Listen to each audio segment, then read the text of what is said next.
Welcome, everyone. I'm Coach Nesci from Shooting School Basketball, and you're listening to Meet Your College Hoops Coach. We chat with college coaches to get you an inside view of colleges and their basketball programs. I'm really excited about our show today. With us is Coach Dagan Nelson, who is the head coach at New York University. Coach has just completed his second season as head coach. He has a wealth of experience in coaching. On his resume as an assistant, he's been at New York University as an assistant, Eastern Kentucky, and Stony Brook University. He also spent 4 years as the head coach at SUNY New Paltz. Coach, good morning. Coach, good morning to you. Thanks for having me on. Really appreciative and looking forward to chatting with you here this morning. Yeah, great, Coach. It's so great to have you. And as a lot of those watching know, very close to my heart as the head coach at NYU, Coach Nelson. I was fortunate enough to have him as part of our staff at New York University when I was the head coach from 2000 to 2002. And Coach is one of the many very successful coaches that coached with me, and I take great pride in what he's accomplished and what he will continue to accomplish. Excited for him and certainly excited for my school, New York University, about what we will have going in the future. So, Coach, excited that you're with us. And if you could, Coach, can you give us kind of a brief overview of New York University? Absolutely. First of all, I think what you're doing, Coach, is awesome to keep basketball folks connected in this time. I think it's awesome, and we need to be doing a lot more of it. So keep doing what you're doing. NYU is a very unique place. It's the largest private university in the country, as you know. We've got 25,000 undergraduates in New York City. Our campus is not a traditional campus. Our campus is really New York City. It's not an enclosed campus. I think the one separator for NYU, when you look at NYU and you compare it to all the schools around, is the diversity that we have on our campus. So of the 25,000, 26,000 undergraduates here in New York City, we've got just about every country in the world represented, every state in the country. You'd be sitting in a class with someone who's maybe speaking Mandarin Chinese, someone speaking German, someone who's speaking French. So the diversity is really, really incredible and a huge, huge difference from most universities. Great. Yes, Coach. And it's obviously a lot of what you're saying is, what, I experienced over time and, how our campus is very unique, to what students may find out there when they are making or looking at colleges. With the uniqueness of NYU, what do you find, Coach, on the recruiting side of things? What are some of the biggest challenges you face in finding quality players in your recruiting? It's a great question. So I'm going to give you three bits of information. So this year, and for the past 10, as you're, Coach, well aware of, we had 86,000 applications. We're the most applied to university in the country. Number two, our median SAT this year was 1,500. And then number three, we've got an acceptance rate of about 14%. So we're in the top 10 schools in the world with the admission standards as high as anybody. I think the biggest challenge is finding the young man who's incredibly self-motivated. I think at a place like NYU, you have tremendous academic demands, whether you're a business major or whether you're a sports management major, and trying to find that happy medium and that balance, but finding guys who are really self-motivated. We're trying to find Division I players, guys who are scholarship level players that can play at Cornell or Brown or Dartmouth in the Ivy or Patriot League.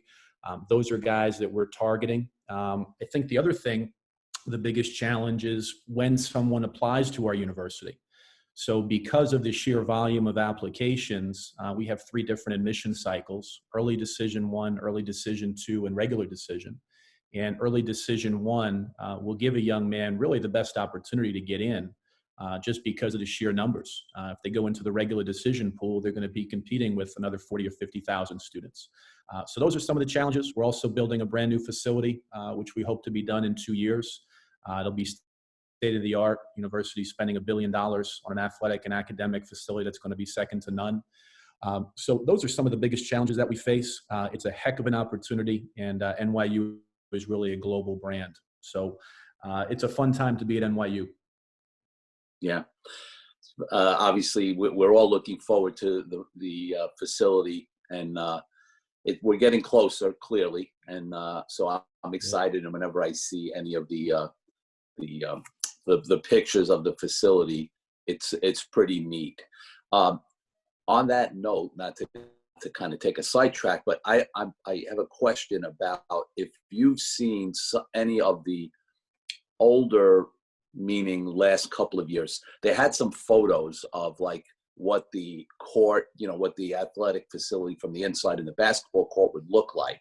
I don't know if you've seen them. Yes, I have. But okay, so if you look closely, they actually like put like players and they put the coaches on the sideline. And if you look at the coach, now I didn't do this, but the people who first brought it to my attention said, "Look at that, that's you, coach." Now, this is going back like 3 years.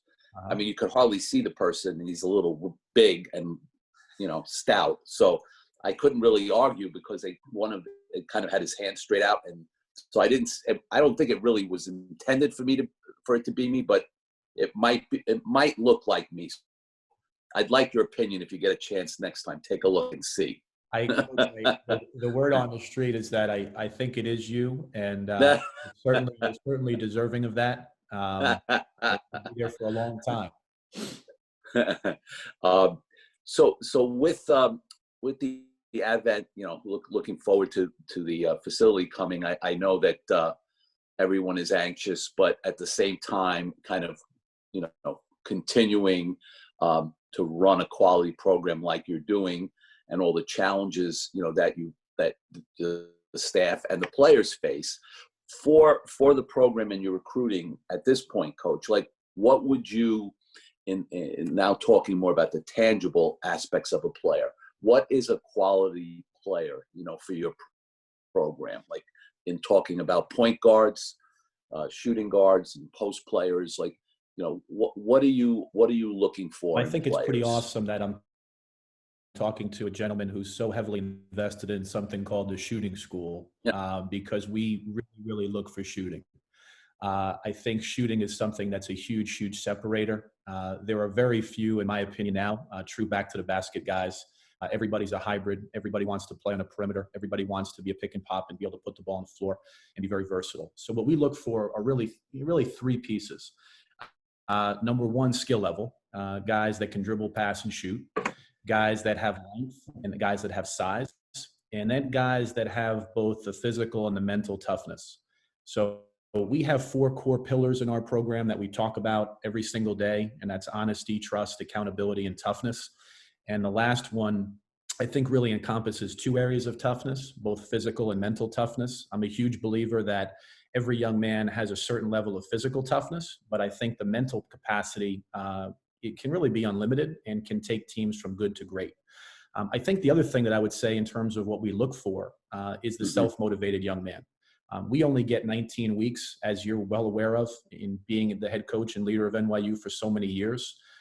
Those 19 weeks go by so quickly. So the self-motivated young man who wants to come in and get on the shooting gun, get on the Dr. Dish at 6 o'clock in the morning or midnight, those are the guys that I think have a lot of success at this level. So self-motivation is huge. Coach, I couldn't agree more with you. That because of the fact, and I always felt the way you did regarding the restrictions that we face in Division III, that we being with the players for a very limited amount of time, that other time, the self-motivated player, the more motivated that they are, is going to take them further. And I so agree with that, and I think that that's kind of one of those I won't even say intangibles, but to some degree, it's something that's not seen, about, what our players are doing, in the off season, or when they're not with us. And we could be very attached as regards to staying in touch with them, as we all do. But, in the end, a lot of it has to come from within, as you stated. Coach, one thing, again, to jump in, because we are talking NYU, I look back on this one story when you talk about shooting. And, as you know, I've done a number of these Zoom casts with other coaches, and similarly, other coaches, they were all looking for skilled shooters 1 through 5. And it's so true with the way the game is going. But in our last NCAA team, which is only 2016, I like to tell this story about the last, we played we were in the second round at Christopher Newport, who went to the Final Four that year. We lost to them by 2. So I like to talk about our game with them. I'm sorry? Coach? I watched the game. Oh, okay. Yep. So, Coach, if you might not remember this or know this, I talk about how in that game, and it wasn't atypical of that season, but we took a total of 3 3-point shots for the game. And if you remember, one of them was a desperation 3 at the end that we, with 3 seconds to go, almost from half court. But, our strength, what our team was made up of was, really talented big men, of which we had multiple bigs. So the system that we employed was not really the 3-point shot. Although we had a shooter out there. We always had one shooter, and our point guard was very capable. But we played with 3 bigs. And, when I talk about that or look back at or even watch that game, it's amazing, how styles and how, you have to play to your strengths, clearly. But the game has so much evolved. Now with TV, they're just replaying all these games. And I watch the old NBA games, how you would have all these players and they would all be in a cluster. And, you watch the game today, and there's so much space between everybody. Social distancing on the court, Coach. You're not kidding. That's a very good way to say it, Joe. You're absolutely right. That's a very good way to say it. So, Coach, one of the big questions I know parents always ask, and the students as well to some degree, is, especially at institutions like NYU, how have you found that navigating or been successful, and I know you have been, in navigating and assisting the athletes with balancing during the season their responsibilities in their studies and their academics with their basketball responsibilities? Yeah, it's a great question. So NYU is very unique in that regard. Can you hear me okay? Yes. Okay. NYU is very unique in that regard, as you know. So we practice in multiple facilities. So right now, actually, when we bring a young man on campus who's a potential recruit, I talk about short-term pain for long-term gain, obviously, with our new facility. And I joke because I say, hey, we're like the Beatles, we're a traveling band. So you've got to be very, very willing to have flexibility. But specifically to answer the question in terms of the challenges that they face every day academically and athletically and trying to find that balance, we do individual instruction during the season. So we try to get them some more skill development during the season. They have to be very, very good time management wise. So obviously we practice from 12:15 to 3:15. We have a 3-hour window that includes time for travel if we have to travel on the subway to our Brooklyn facility. So I think the biggest piece of advice that I could give anybody who's a young man in high school listening to the call is trying to really understand the time management piece. And then understand that, hey, you know what, we've all got 24 hours in the day. It's probably the only thing we've got equal, and how you use that time is critical. I think the other piece is trying to get ahead And we tell our guys in the first semester, we don't start practice till October 15th. And we tell our guys, now is the best time to try to get ahead, because there are going to be days where you're going to have to leave class early. You may miss a class. You're going to have to make up an assignment. So trying to really get ahead of the curve early and making sure that your professors really know who you are, and that you're fully invested in communicating with them, I think is really, really important. Yeah. That's obviously it's a constant challenge, but I know, Coach, you've had a number of our players in the first 2 years, really reach, high level of success in the classroom. And, with the rigors of, UAA basketball. And that is certainly a great accomplishment by you and your staff, Coach. Coach, can you talk a little bit about, the UAA? Because, a lot of the other coaches I've had on, they've talked a little bit about their conference, but, certainly, what we have with the UAA is quite unique.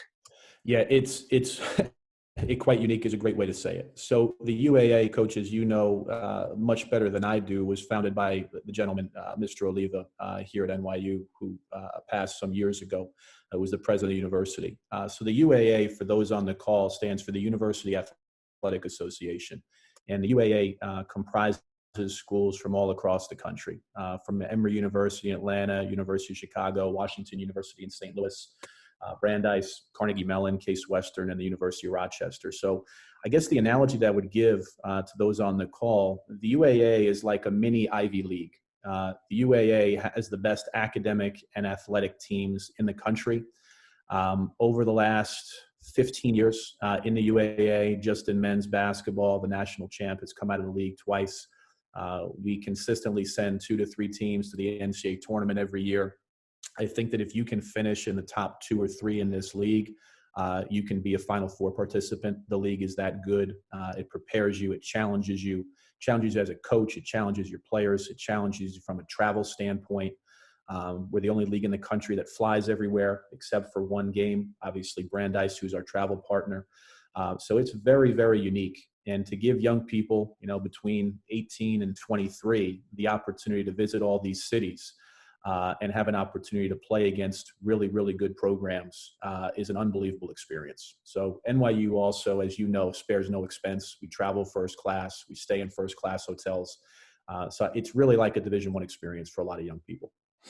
So, Coach, as we discuss and talk about the advantages of competing in the UAA, I always felt that one of the big advantages that we would have at NYU or any of the UAA schools is that if we were fortunate enough to make it to the NCAA tournament, it would be an advantage for us because we were, number one, used to the travel that you may have to encounter during the NCAA tournament run. And secondly, the high level of competition. So many of our teams, highly competitive teams in the middle of the RPAC in any season, could knock off an NCAA tournament team. So it really would put us in a position to potentially make a good run in the tournament. And that was something that, I thought as a conference that we always fared well with. I couldn't agree with you more, Coach. I think you hit the nail on the head. When you look at the history of the league, and obviously you were in the league for so many years, but when you look at the history of the league, I think the depth of the league is unlike any other Division III conference in the country. Over the last, I want to say 15 years, obviously the national champ has come out of the league twice. So I think it really prepares you for the postseason. We're in the midst of trying to get it back to national prominence and getting back to the tournament on a consistent basis. But I think the competition night in and night out prepares you for anybody that you can play on a national level, and it battle tests you. So that's what's really fun about the league. There's no nights off. The depth of the league is unlike anything that I've experienced. So every game's a dogfight. Yes.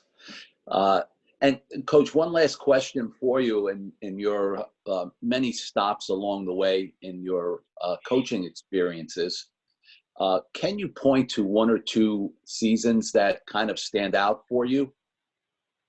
Yeah, I'm going to give you both positive and challenging. I'll start with the challenging side first. This year, I think for me, as a head coach at NYU, was one of the more unique and challenging seasons that I've experienced as a leader.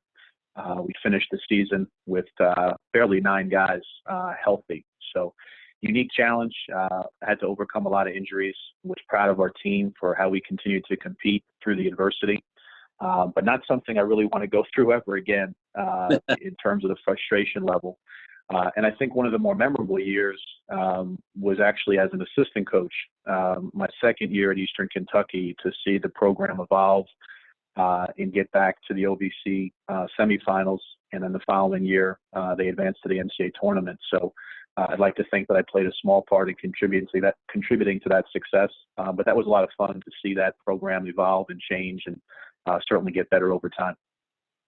Yeah, great coach.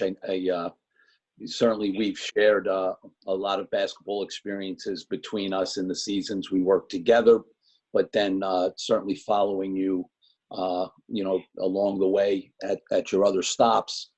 Very, very, very excited where you have the program going. When these are challenging times for us as regards to, looking to open our new facility. And I think we're on a great path with you, Coach. It's a very exciting time for me to see us. Looking forward to seeing our team next year. I know you have high hopes for the young players we have coming into the program, along with the returning players, and looking forward to seeing the progress that you've made and that you will continue to make.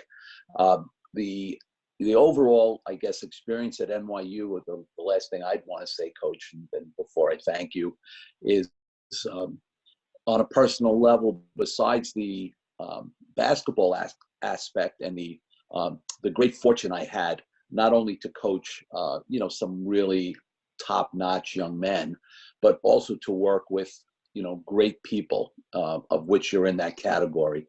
I know one of the things I spent so much time on was doing my due diligence to bring in quality people to be part of our staff. And that makes the experience for myself, selfishly, but also for our players, a top notch experience. So I thank you for all of that. And on the other side, not the basketball side, Coach, again, from a personal point of view, being affiliated with NYU and having the great fortune of having my 3 children all go through the New York University, my son being part of the basketball program as a manager, and my daughters, who were very close to the program, even though they did not compete athletically.